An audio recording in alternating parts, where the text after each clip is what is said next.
Hello, everybody. It's Zaria from Zaria. You can call me Zaria, and you can find me also on YouTube, Zeri TV, and on Facebook, Zeri TV Gaming, but that's for gaming. So, hello. So today's topic is more on taking care of your curls after the big chop. I would say I have a pretty good experience on this topic kasi I had my first big chop, basically my first big chop 2015, and then a really big chop 2019, and my final big chop last year, July. So you've cut your hair, nag-decide ka na gusto mo ng big chop, maybe because same as mine, from straight hair to curly hair. And then from colored hair, damaged hair, to 100% natural hair. Ano nga ba kailangan natin gawin? Number one, kailangan mong alagaan is yung roots. When our hair grows, it highly depends on the state of your roots. So, kung yung scalp and everything in there is not healthy, your hair will most likely grow unhealthy. And you don't want that. You have to wash your hair, not every day, as much as possible. Try not to wash your hair, the scalp, every day. If you really need to wash your hair, do co-wash.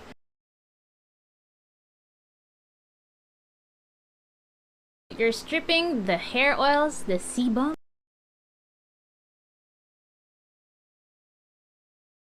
that your hair naturally produces. When you strip out the oil, you're making your scalp super dry. And when your scalp is dry, you could get so much things depending on your hair situation. You might get dandruff, you might get flaky scalp, you might get so much different things that we're trying to avoid here. Isang maganda example of a good sulfate-free shampoo is this line. This shampoo is sulfate-free, silicone-free, parabens-free, mineral oil-free. So, this is like a basic shampoo that you need if you want to have good curls. And let me tell you, ang ganda nitong shampoo na to kasi it cleanses. You get that cleansed feeling. Pero hindi naubos yung sebum, which is, like I said, super important.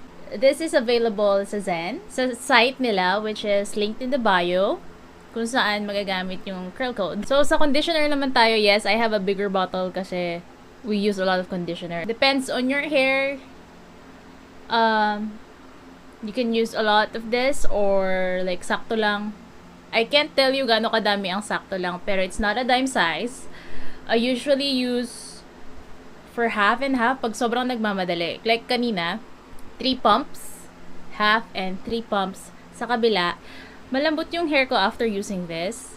So, as you can see, walang styler right now. So, we have some frizz and all that jazz. You could use any conditioner basta wala siyang silicone. Kasi if you have the silicone, what the silicone does, it makes you feel like you have very soft hair. Pero after that, i-coat niya yung hair shaft, which is the actual hair.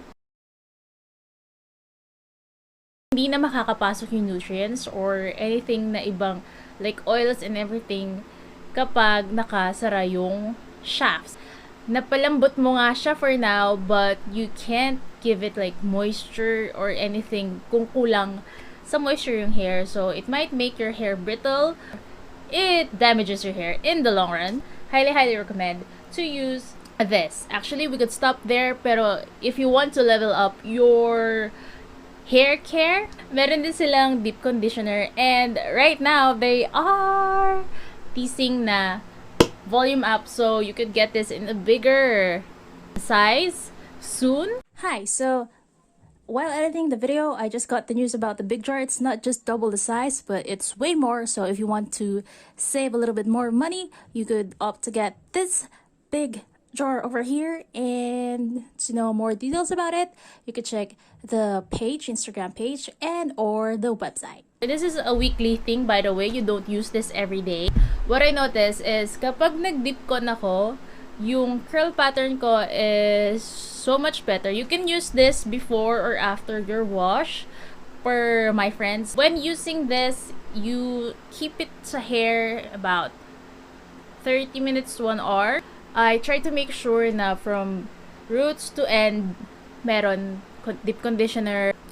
Tapos, you have to make sure kapag nag-deep con ka, you wash it all off. Hindi siya yung parang sa conditioner, you could try to not wash this all off para maging leave-in. And I tell you, iba ang itsura ng hair ko kapag naka-deep con, mas defined pa dito. What I add pala, personal, and is, hindi pa ito nabuksan, pero literal na olive oil from the supermarket. Bakit? It helps with frizz. I do use it sa scalp. Pag itchy na yung scalp, you could use tea tree oil. Pag itchy na yung scalp, kasi baka you're forming some kind of dryness and that.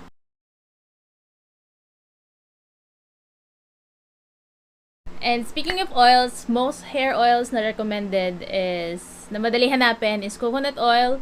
You could also try looking for jojoba oil para sa hair growth. You have to massage your scalp din pala to stimulate some blood flow. I tend to wash my hair nang nakayuko ako. Ayoko dumidikit masyado yung conditioner situation sa katawan. That's personal preference. I think I saw before nag-trend yung inversion method.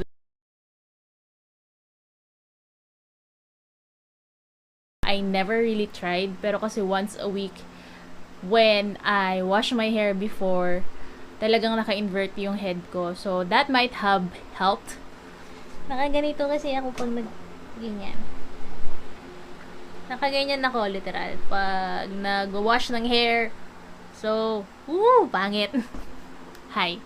So, ganon. Ganon na ang galawan ko. Hindi ko sinasabing ganon gawin nyo kasi you might have problems with your balance or something like that. If it's not for you, don't do it. Also, I do advise with conditioning, wag yung isang lahat go lang lahat. You can condition your hair in parts. I personally do it like 1, 2 sa likod, tapos 3, 4 sa sides, and front. So, I make sure na every section is coated bago moving on to the other side. Or, pag I'm trying to save up some conditioner sa kalahati. One of my savers nga pala, taran! I use this as a detangler kapag basa na yung hair. And napaka-minimal lang na natatanggal na hair. So, get one of it. Tsaka kapag nagdi-detangle ka and maraming sabit, tendency is nadadagdagan pa yung hair na dapat sana hindi na natanggal and you're causing some breakage. So, yeah, mag-start ka suklay sa baba and pataas kasi kapag nanggaling ka dito, you met an obstacle. Forcing it down will just cause breakage. Also, if you're like, kakasimula mo lang, hindi mo pa gusto yung itsura nung curly hair na tumutubo, don't iron your hair. Just don't do heat damage and all that thing. Kasi it will make your hair super brittle. Pero if you can use heat protectant sprays, do that. Kung hindi, just try to avoid it. It's not worth it. So what else? You could mask your hair with egg and mayonnaise for protein. And you could also do hot oil. Warm lang. Wag hot. Yung jojoba castor oil sa anit. And then coconut oil. Buong hair overnight. And the next day is wash day. Kailangan meron din tayong hair care after washing. I am talking about scrunchies. This is from CURLSSENTIALS. I know that you are all aware, if you're not aware, that you should be using silk scrunchies, satin scrunchies. Why? So let's talk about the why. With this one, it's not that, like heavy. Hindi ka magkaka-frizz with this one. Hindi masisira yung curl patterns mo. Hindi siya magde-dent. Like, sobra-sobra. Of course, if you twist it too much, expect some dents. These are the safest one you could use. CURLSSENTIALs, meron na silang mas manipis if you do not like this big scrunchies. Meron sila yung mini scrunchies. So, pag gabi naman, pag mainit, I just use this. Tapos, magpa-pineapple ako. Excuse me. So, medyo kaya na yata. Ganito ako mag-pineapple. Tendency kasi nun, ma-stretch out yung ibang curls. So, I refresh with this spray. Yep. Pag naman hindi sobrang init at okay lang ako, I use naman satin bonnet.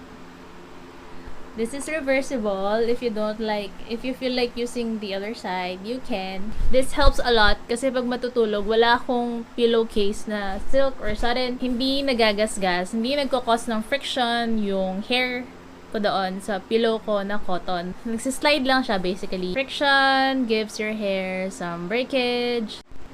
Also, keep in mind that your diet highly affects your hair and your nails. The medicine people can tell kung kumusta yung health mo based sa nails mo. Obviously, they can't really tell with my nails right now.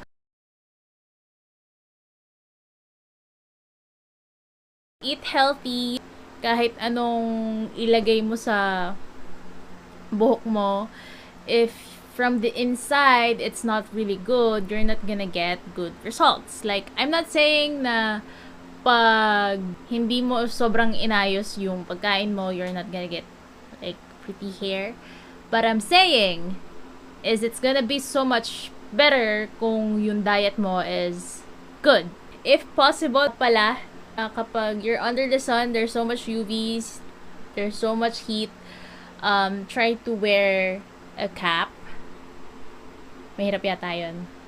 Use umbrella, protect yourself from the heat, not just for your hair, but also for your skin. Kasi as long as there is sunlight, there is UV, and when there is UV, you can get cancer. Pag nag-check ako if okay pa yung hair ko, I check yung ends. Kapag hindi na sila nag-curl like this sa dulo, I most likely need some kind of treatment.